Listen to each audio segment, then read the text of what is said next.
안녕하세요. 건강정보 마루입니다. 오늘은 우리가 건강에 좋다고 믿고 매일 먹는 마늘, 그 마늘이 간과 혈관을 동시에 무너뜨릴 수 있는 이유를 말씀드리려고 합니다. 마늘은 분명 좋은 식품입니다. 면역력을 올리고 피로를 풀어주고 혈관을 깨끗하게 도와주는 것으로 잘 알려져 있죠. 하지만 많은 분들이 모르는 사실이 하나 있습니다. 마늘은 어떻게 먹느냐에 따라 몸을 살리는 약이 되기도 하고 간과 혈관을 괴롭히는 독이 되기도 합니다. 특히 공복에 생마늘을 먹는 습관, 하루 섭취량을 넘는 과식, 혈압약, 혈전약과 함께 먹는 경우 이 세 가지만 겹쳐도 몸이 감당해내지 못하는 상황이 찾아올 수 있습니다. 오늘 영상에서는 마늘이 우리 몸에서 좋은 작용을 하는 원리와 간혈관에 부담을 주는 상황이 정확히 어떤 때인지, 그리고 가장 안전하게 가장 효과적으로 먹는 방법까지 의학적 근거를 바탕으로 차근차근 알려드리겠습니다. 잠시만요. 본격적으로 들어가기 전에 구독과 좋아요, 그리고 알림 설정을 해두시면 앞으로 여러분의 건강을 지키는 데 큰 도움이 됩니다. 그럼 지금부터 마늘에 대한 진짜 건강 정보 시작하겠습니다. 일부 마늘의 효능과 숨겨진 위험 신호. 마늘은 예로부터 천연항생제라고 불릴 만큼 우리 몸 곳곳에 좋은 영향을 주는 식품입니다. 특히 알리신이라는 성분은 혈관을 확장시키고 염증을 낮추며 피로 회복을 돕는 효과까지 가지고 있습니다. 그래서 많은 분들이 마늘은 많이 먹을수록 좋은 음식이라고 생각하시는데요. 여기서 바로 첫 번째 오해가 생깁니다. 마늘은 분명 효능이 강력하지만 효능이 강하다는 건 그만큼 자극도 강하다는 의미이기도 합니다. 알리신은 강력한 항균항염 성분이지만 위 점막과 간 해독 효소를 동시에 자극하는 특성이 있습니다. 그래서 공복 상태에서 생마늘을 먹거나 하루 권장량을 넘어서 섭취하면 다음과 같은 전조 증상이 나타날 수 있습니다. 첫째, 속이 더부룩하고 위가 화끈거리는 느낌. 둘째, 몸이 쉽게 피로해지고 집중력이 떨어지는 느낌. 셋째, 머리가 무겁고 어지러운 듯한 혈압 불안정 증상. 넷째, 평상시보다 멍이 쉽게 드는 출혈 경향 증가.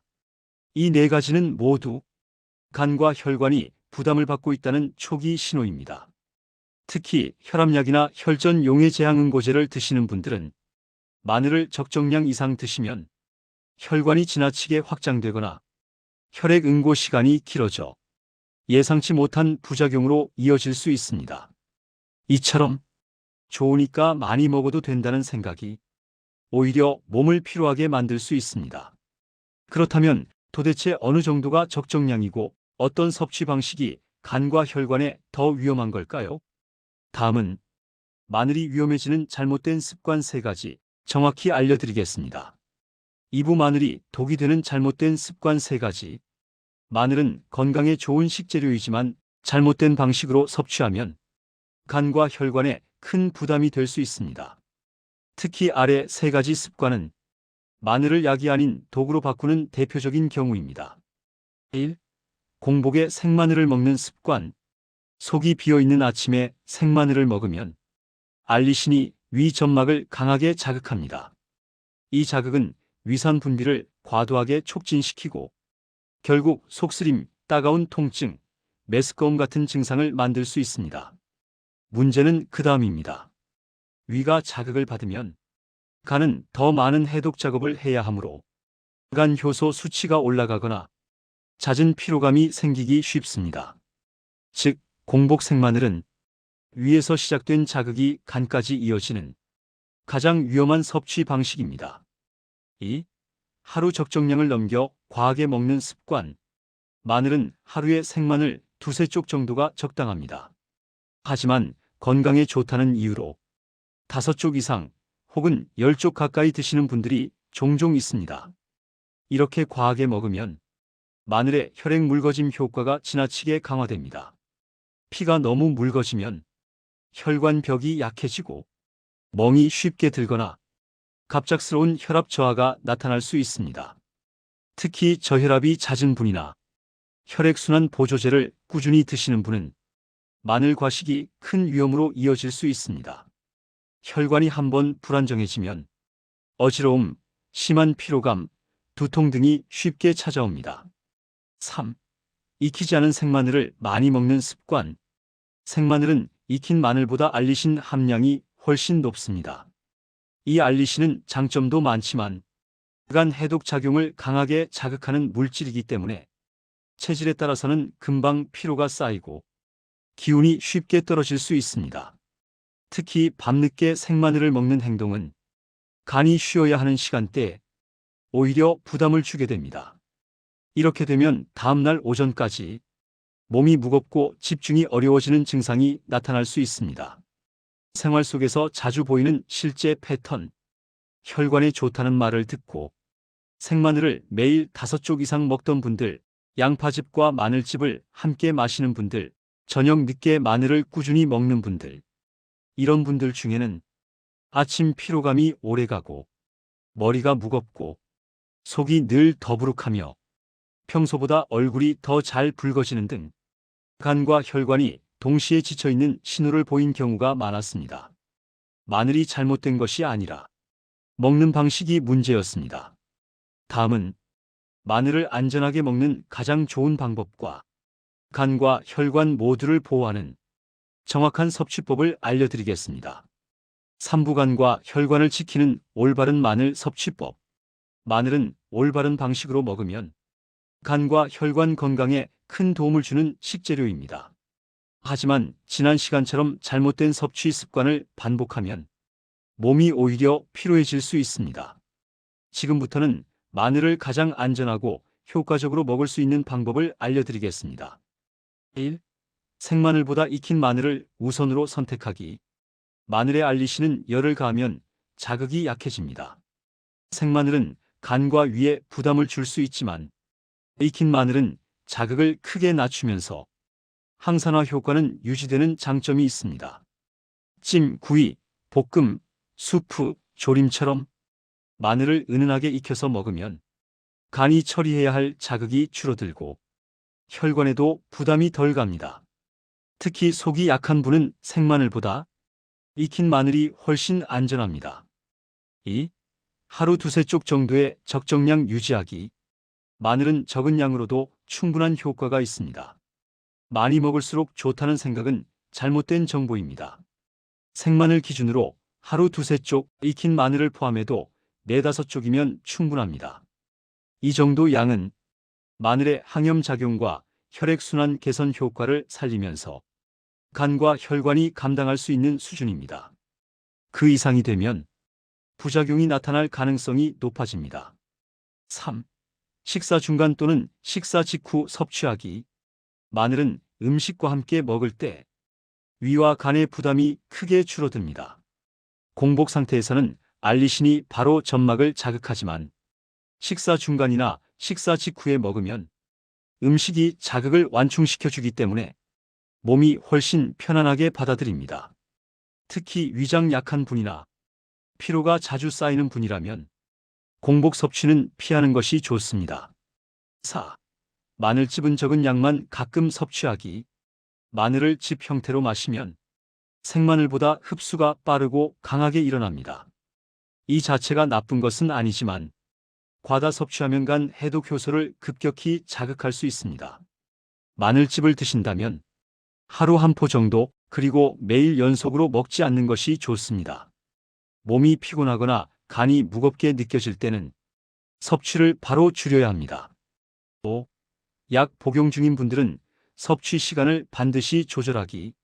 혈전약이나 혈압약, 항응고 약물과 마늘을 동시에 섭취하면 혈액이 지나치게 묽어져 혈관이 불안정해질 수 있습니다. 마늘을 좋아하는 분이라면 약 복용 시간과 마늘 섭취 시간을 가급적 멀리 떨어뜨리는 것이 안전합니다. 이렇게 하면 약의 작용이 흔들리지 않고 혈관의 안정성도 유지할 수 있습니다. 6. 몸이 보내는 신호에 즉시 반응하기. 마늘을 먹었을 때 속이 유독 무겁거나 다음 날까지 피로가 잘 가시지 않거나 얼굴이 잘 붉어지고 머리가 유난히 무거운 느낌이 든다면 간과 혈관이 부담을 받고 있다는 신호일 수 있습니다. 이럴 때는 마늘 양을 줄이거나 잠시 쉬어가는 것만으로도 몸이 훨씬 가볍게 돌아옵니다. 다음은 마늘을 먹을 때 반드시 피해야 하는 상황과 체질에 따라 주의해야 할 사항까지 한 번에 정리해 드리겠습니다. 사부 마늘을 절대 피해야 하는 상황과 체질별 주의점. 앞선 시간에서는 마늘을 올바르게 먹는 방법을 알려드렸습니다. 이번에는 마늘을 섭취할 때 특히 주의해야 하는 상황과 체질에 따라 반드시 피해야 하는 조합을 자세히 살펴보겠습니다. 마늘이 아무리 몸에 좋은 식재료라 해도 알의 경우에는 오히려 몸을 해치는 방향으로 작용할 수 있습니다. 특히 간과 혈관이 예민한 분들은 이 부분을 꼭 기억해야 합니다. 1. 속이 비어 있거나 스트레스가 심한 날. 스트레스가 많은 날은 위산 분비가 평소보다 높아져 있습니다. 이때 생마늘을 먹으면 알리신이 이미 예민해진 위 점막을 강하게 찌르듯 자극하게 됩니다. 이 자극은 빠르게 간으로 이어져 간 해독 효소가 과도하게 올라가는 경우가 많습니다. 속이 비어 있거나 스트레스를 많이 받은 날은 생마늘을 피하고 익힌 마늘로 전환하는 것이 더 안전합니다. 2. 과음한 다음 날 혹은 간이 무겁게 느껴지는 날. 술을 마신 다음 날에는 간이 알코올을 처리하느라 이미 과로 상태입니다. 이 시점에 마늘을 많이 먹으면 마늘의 자극 성분까지 간이 동시에 처리해야 하므로 몸이 버티기 어렵습니다.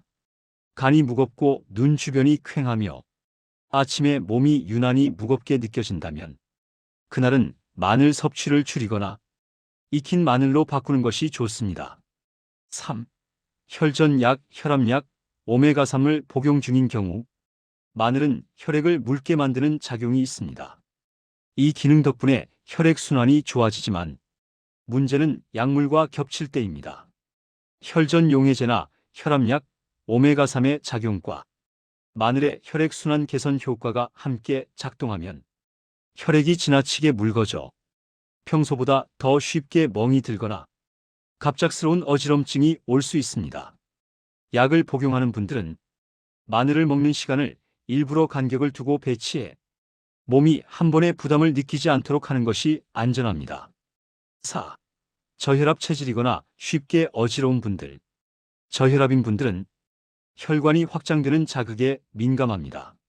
마늘은 혈관을 확장시키는 힘이 있기 때문에 저혈압 체질에는 마늘 과다 섭취가 오히려 혈압을 더 떨어뜨릴 수 있습니다. 이런 분들은 마늘을 꼭 식사와 함께 먹어 혈관 반응이 갑자기 일어나지 않도록 해야 하며 생마늘보다는 익힌 마늘이 훨씬 더 안전합니다. 5. 속이 자주 쓰리거나 위염이 반복되는 분들. 위 점막이 약한 분들은 마늘을 먹고 몇 시간 뒤에 통증이 찾아오는 일이 흔합니다. 마늘의 자극 성분이 위 점막에 직접 닿아 이미 손상된 위벽을 더 자극하기 때문입니다. 특히 위염이 자주 생기거나 커피 얼음물 매운 음식에 예민한 분들은 생마늘은 거의 피하는 것이 좋습니다. 익힌 마늘도 처음에는 소량으로 시작해 몸의 반응을 확인하면서 양을 늘리는 것이 좋습니다. 6. 수면 부족이 이어지는 기간. 잠이 부족한 날엔 간이 재생될 시간이 충분하지 않습니다. 이 상태에서 마늘의 자극 성분이 더해지면 간이 회복하는 속도보다 부담이 더 빨리 쌓입니다. 수면 부족이 이어지는 기간에는 마늘을 일정 기간 쉬어주거나 자극이 적은 양배추, 브로콜리 같은 간 회복에 도움이 되는 식재료로 식단을 바꾸는 것이 더 좋습니다. 마지막으로 기억해야 할 한 가지. 익힌 마늘은 안전성이 훨씬 높지만 그렇다고 완전히 부담이 없는 것은 아닙니다. 몸이 보내는 작은 신호, 예를 들어 갑작스러운 피로감, 속의 묵직함, 아침 두통 같은 증상이 있다면 양을 줄이거나 일시적으로 중단하는 것이 가장 현명한 선택입니다. 이제 마지막으로 마늘을 활용해 간과 혈관 건강을 실제로 개선하는 방법, 그리고 일상 식단에서 가장 안전하고 효과적으로 마늘을 활용하는 실전 가이드를 정리해 드리겠습니다. 5부 오늘부터 바로 실천할 수 있는 마늘 활용법. 앞선 내용에서 마늘이 몸에 좋은 이유와 잘못 먹었을 때 간과 혈관이 손상되는 이유를 다 확인했습니다. 이제 마지막으로 마늘을 어떻게 활용해야 몸이 실제로 좋아지는지 정리해 드리겠습니다. 건강 정보는 알고만 있어서는 의미가 없습니다. 실제로 생활 속에서 습관으로 만들어야 간과 혈관이 달라집니다. 오늘부터 바로 실천할 수 있는 마늘 섭취 체크리스트를 알려드리겠습니다. 1. 생마늘은 소량, 익힌 마늘은 안정적으로. 생마늘은 자극이 강해서 적정량을 넘으면 간과 위가 피로해질 수 있습니다. 반면 익힌 마늘은 자극은 낮추고 장점은 살릴 수 있는 형태입니다. 따라서 생마늘은 하루 한두 쪽 정도로 줄이고 나머지는 볶음, 구이, 수프처럼 익힌 형태로 섭취하는 것이 더 안전하고 효과적입니다. 2. 식사는 반드시 마늘과 함께. 식사 중간이나 식사 직후에 마늘을 먹으면 음식이 자극을 완충해 주기 때문에 간과 혈관 부담이 크게 줄어듭니다. 반대로 차 한 잔만 마신 상태에서 마늘을 먹거나 아침에 물만 마신 뒤 바로 생마늘을 먹는 행동은 위와 간이 동시에 자극을 받는 최악의 타이밍입니다. 먹을 때는 식사와 함께. 이 원칙만 지켜도 마늘이 독이 되는 상황 대부분을 피할 수 있습니다. 3. 기름과 함께 조리하면 흡수율 증가. 알리신은 기름과 만나면 지용성 형태로 전환되어 흡수가 더 편안해집니다. 그래서 올리브유에 마늘을 볶거나 고기를 구울 때 편마늘을 함께 넣으면 맛도 좋아지고 몸에 들어가는 부담도 줄어듭니다. 특히 위가 약한 분은 기름을 약하게 두른 팬에 마늘을 천천히 볶아서 드시는 방식이 좋습니다. 4. 마늘과 궁합이 좋은 식재료 활용하기. 마늘은 다음과 같은 재료와 함께 먹으면 간과 혈관 보호에 더욱 효과적입니다. 양파 마늘의 자극을 부드럽게 완충. 올리브유 혈관 탄력 유지에 도움. 브로콜리 케일간 해독 효소를 자연스럽게 조절. 두부 계란 위에 부담 없이 소화 잘 되는 단백질 제공. 반대로 매운 고추, 스트롱 커피, 얼음물과 함께 먹으면 마늘의 자극이 배가 되기 때문에 피하는 것이 좋습니다. 5. 몸이 보내는 신호를 가볍게 넘기지 않기. 마늘을 먹고 피곤함이 오래가거나 얼굴이 쉽게 붉어지거나 속이 묵직한 느낌이 생긴다면 간과 혈관이 부담을 받고 있다는 신호입니다. 이때는 양을 줄이고 익힌 마늘 위주로 바꾸거나 하루 이틀 쉬어가는 것만으로도 몸이 훨씬 가벼워질 수 있습니다. 6. 매일 먹는 것보다 분산 섭취가 더 좋을 때도 있음. 마늘은 매일 꾸준히 먹는 것도 좋지만 체질에 따라 이틀에 한 번씩 또는 일주일 중 3에서 4일 섭취하는 것이 오히려 몸이 편안한 경우가 있습니다. 특히 피로가 잘 누적되는 분이나 저녁 늦게 음식 섭취가 많은 분들은 이틀에 한 번 섭취하는 방식이 간 회복에 도움이 됩니다. 오늘 내용 핵심 요약. 생마늘은 소량만, 익힌 마늘은 안전하고 효과적. 식사와 함께 먹기. 기름과 함께 조리하면 흡수율 증가. 체질에 맞게 섭취 빈도 조절. 몸의 신호는 절대 무시하지 않기. 이 5가지만 기억해도 마늘은 간과 혈관을 지키는 강력한 식재료가 됩니다. 건강은 지식이 아니라 습관입니다. 오늘 알려드린 내용 한 가지라도 실천해 보시면 여러분의 간과 혈관 건강이 분명히 달라질 것입니다. 항상 여러분의 건강을 진심으로 응원합니다. 다음 영상에서 뵙겠습니다. 감사합니다.